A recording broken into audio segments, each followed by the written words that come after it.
Bonjour à tous, je suis Gilles Mancillon, je venais vous saluer aujourd'hui. Je vais essayer de continuer de faire ces vidéos. J'essaie de proposer toujours des contenus un peu nouveaux, qui restent intéressants quand même. Bon, j'ai toutes sortes de changements qui se préparent. Je ne sais pas si je vais pouvoir continuer à faire ces vidéos, mais enfin, de toute manière, on se prépare de toute manière pour des changements, hein, on le sent maintenant. Ce que l'on veut, c'est qu'on a planté les graines du changement. On a tous envie de voir les choses, planter ces graines du changement. Est-ce qu'on est vraiment prêt à changer? Parce qu'on ne peut pas demander le changement si nous-mêmes, nous ne sommes pas prêts à changer. Donc quand on plante, avant de planter, déjà, il faut faire le nettoyage du terrain. Il faut labourer. Il faut vraiment labourer le plus possible pour après ça, on peut planter ces graines. Et après ça, il faut nourrir ces graines proprement pour qu'elles puissent pousser, pour pouvoir récolter les fruits. Et parce que bon, c'est vrai qu'on a beaucoup travaillé, il y a beaucoup de choses qui sont faites, mais on n'est pas toujours écouté, on n'est pas toujours entendu. Donc il faut quand même de la patience, hein. On vit vraiment dans un procédé qui est très graduel. Et quand on a des émotions, des fois, qui peuvent être un peu délicates à gérer, il faut essayer de se comprendre d'où elles viennent. Est-ce qu'elles viennent de notre chakra, de quel chakra elles viennent? Moi, généralement, elles ne viennent pas des chakras supérieurs, mais est-ce qu'elles viennent du premier, du deuxième, du troisième chakra? Donc, parce que bon, les émotions ne viennent pas du cœur en général. Le cœur, et au-delà des émotions. Enfin, moi, c'est comme ça, j'ai rarement des émotions dans le cœur. Quoique, enfin bon, je ne vois pas avoir des émotions au niveau de mon troisième œil, hein, c'est pas là où ça se passe, c'est vraiment toutes les visions. Mais généralement, les émotions viennent de la base et s'élèvent dans les chakras. Enfin, arriver à les identifier, savoir pourquoi ces émotions, qu'est-ce qu'elles cherchent à nous apprendre, qu'est-ce qu'elles cherchent à nous dire, commencer à regarder toutes ces choses de plus près, c'est quand même assez bien de pouvoir... et de pouvoir lâcher prise sur le fait qu'on doit tout commander, on doit tout contrôler, c'est à nous de faire les choses. Le moi doit être dans le siège arrière, hein, et laisser le nous, moi, l'âme, mes guides, nos guides, notre présence je suis, gérer le programme, hein, lâcher prise sur beaucoup de choses, avoir confiance que le programme va être géré par la perfection. Une fois qu'on lâche prise sur ces choses dans lesquelles on doit lâcher prise.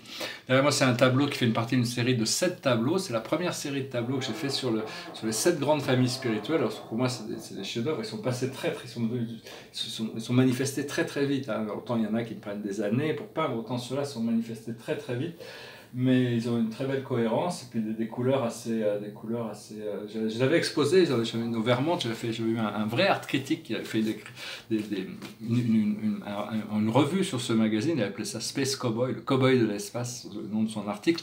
Et il avait remarqué, parce que bon, lui il était complètement athée, hein, donc il disait que malgré que bon, je considère que les architectes du paradis peuvent influencer ma peinture, en réalité lui il voyait beaucoup Matisse, les influences de Matisse dans ma peinture par rapport à toutes ces teintes, hein, que j'utilise dans mes... Bien que la tonalité de mon art a vraiment changé quand je suis rentré en France, toute ma palette.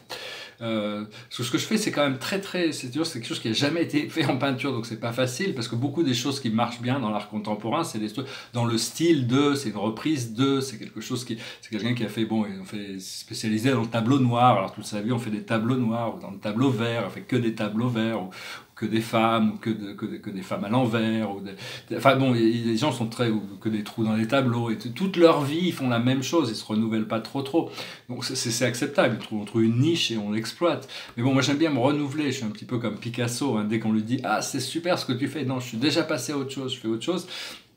Moi, bon, je trouve qu'en tant que marchand, collectionneur, historien, il y a beaucoup de choses que je vois sur les marchés des ventes publiques, parce que je suis un petit peu ça, qui sont dans l'art contemporain, qui valent des fortunes, mais il y a peu d'âme, il y a peu d'esprit, hein. C'est par l'art moderne et ancien, c'est bon marché par rapport, hein, parce que quand on voit les prix de l'art contemporain, il y a des choses qui valent des fortunes, alors que l'art ancien et l'art moderne, pour moi, vont rester beaucoup plus longtemps par rapport à l'intérêt des valeurs qu'elles transportent et l'énergie autour de ces images. Ça ne veut pas dire qu'il n'y a pas des bons artistes contemporains, mais enfin bon, c'est un peu aussi d'un espoir de voir que bon, avec un petit peu de marketing, je pourrais trouver ma place, parce que je pense que ce que je fais est très original. Il doit y avoir tout un marché pour ce genre d'art de la Renaissance, l'art sacré, hein. Il y a toutes sortes, je pense qu'il y a toutes sortes de collectionneurs. Tout le monde n'est pas athée dans le monde de l'art, j'imagine. C'est juste que bon, pendant très longtemps, on m'a toujours dit l'art des symboles, la spiritualité, il faut s'en éloigner comme le diable dans la peinture. On ne veut pas de ça, on veut que de la surface, que de la forme, on veut pas de contenu, aucun contenu, le diable. J'avais même un ami, je me permets de noter cette anecdote, je parlais un peu d'art, bon, je ne vais pas le citer, parce que bon, j'aime pas citer des noms, mais j'aime pas citer des noms de gens qui peuvent être un peu célèbres ou quoi que ce soit. En fait, c'était quelqu'un qui était au comité d'administration du musée d'art moderne à New York. Et puis on avait ce lunch au musée d'art moderne à New York. Et puis il m'expliquait, bon, je lui montrais ma peinture symbolique, il trouvait ça assez, il aimait beaucoup. Bon, il n'avait pas vraiment le pouvoir d'influencer le musée d'art moderne pour pouvoir me donner une expo, mais lui-même faisait des tableaux. Et puis dans ces tableaux, à un moment donné, il m'expliquait qu'il y a très longtemps, il avait eu une expo, 10 ans avant, il devait avoir une expo dans une grande galerie new-yorkaise. Pas cité pour pas citer de nom, très connu, et donc c'était des grandes toiles abstraites. Et au jour de l'accrochage, il demande les titres, et les titres c'était le calvaire, c'était tous les tableaux, c'était une sorte d'expression du Christ qui s'avance vers la croix.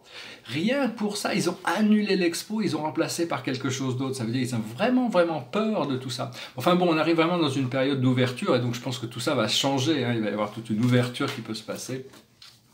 Enfin bon, moi j'adore l'art, hein, j'adore l'art, mais bon, là, des fois l'art contemporain, je trouve ça un petit, je me demande, des fois je vois des choses qui partent à des prix, mais vraiment, je veux dire, je mettrais pas un dixième de ça, en tant que collectionneur, par rapport à ces choses. Peut-être qu'il y a des gens qui sont très investis dans ces artistes, qui veulent voir la cote monter de leurs arts, des artistes qu'ils ont beaucoup investi, c'est pour ça que ça monte, mais bon, avec le temps, ça va s'équilibrer. Le plus haut, par contre, bon, il y a des artistes qui vont continuer à monter, hein, c'est sûr. La plus haute sagesse pour nous aujourd'hui, c'est l'emprisonnement et l'esclavage. Il faut se libérer de toutes ces formes d'emprisonnement et d'esclavage. Les portes sont ouvertes, hein. Ce que l'on doit faire, ce que l'on comprend, c'est la religion et la spiritualité, et rester bien connecté sur notre voie spirituelle. Ce que l'on doit faire, c'est le scribe ou l'écrivain.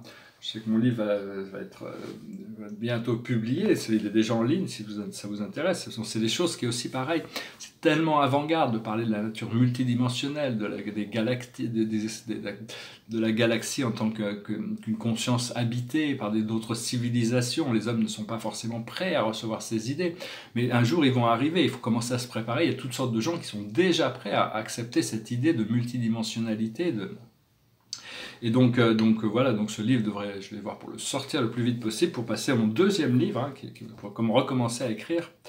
Et l'aboutissant de tout ça, c'est partir ou voyager, hein. Je sais qu'il y a voilà, donc ça va démarrer. Et donc, je disais aussi que vers 2019-2020, il va y avoir d'énormes changements, hein, cette année, l'année prochaine, mais ça c'est pour le collectif, d'un point de vue collectif, par rapport à la société. Pour nous, les changements, c'est maintenant. Il ne faut pas attendre demain pour créer des changements. Il faut rester bien le cœur ouvert et bien ancré dans la terre, hein. Voilà, donc je voulais venir juste discuter un petit peu aujourd'hui. Je sais pas si vous avez trouvé ce message intéressant. Je vais finir avec une chanson de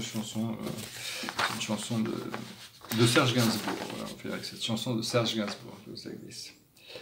Oh, je voudrais tant que tu te souviennes, cette chanson était la tienne, c'était ta préférée, je crois, qu'elle est de Prévert et Cosma.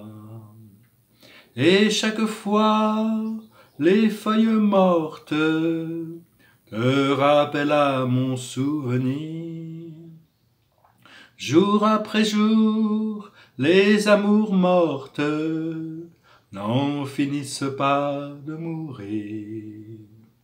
Avec d'autres, bien sûr, je m'abandonne, mais leur chanson est monotone, et peu à peu je m'indiffère. À cela, il n'est rien à faire. Car chaque fois, les feuilles mortes te rappellent à mon souvenir. Jour après jour, les amours mortes n'en finissent pas de mourir. Peut-on jamais savoir par où commence et quand finit l'indifférence? Passe l'automne, vienne l'hiver, et que la chanson de Prévert. Cette chanson, les feuilles mortes, s'effacent de mon souvenir.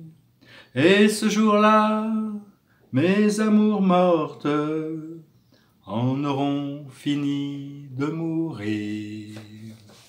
Voilà, je vous remercie d'être resté jusqu'à la fin. Je ne veux pas critiquer l'art, le monde de l'art, c'est très bien. Puis tous les gens ont le droit d'investir, il y a pour tous les goûts. Hein. Si quelqu'un veut investir dans l'art moche, il va investir dans l'art moche. Puis bon, il n'y a pas vraiment de... Ben si, il y a quand même une objectivité sur le style. Moi, en tant que marchand, si j'ai l'opportunité de réouvrir une galerie, j'ai eu deux galeries dans ma vie, mais si je vais essayer de trouver, je vais trouver des artistes qui non seulement sont dans l'ancrage de ce mouvement spirituel de renaissance, qui ont un style très personnel qu'on ne peut pas dire que c'est quelqu'un d'autre qui les a pas, un style, un haut style, et qui sont dans le bon goût aussi. Hein. Donc c'est les 3 critères qui sont essentiels pour moi. Enfin après ça on verra, je vais d'abord m'occuper de moi, hein. Il faut d'abord que je m'occupe de moi, mais enfin tout ça, ça va venir. Je vous souhaite une excellente journée, je vous dis à très bientôt, Salat.